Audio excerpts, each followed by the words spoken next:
आप देख रहे हैं NMT न्यूज और आपको रखे सबसे आगे।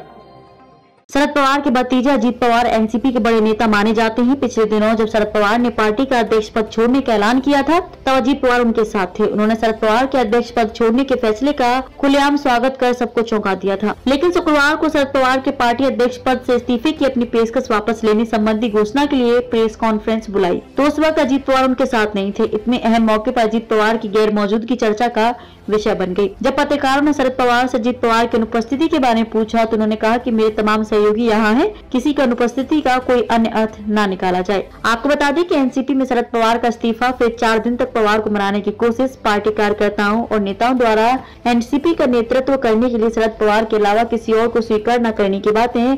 यह सारा एपिसोड जब शुरू हुआ तब इसके पीछे अजीत पवार के एनसीपी छोड़ बीजेपी संग जाने की अटकलें ही प्रमुख वजह थी। लेकिन शरद पवार इस्तीफा देने के बाद अजीत पवार पार्टी में पूरी तरह से अकेले पड़ गए। सारी पार्टी शरद पवार के साथ खड़ी नजर आई।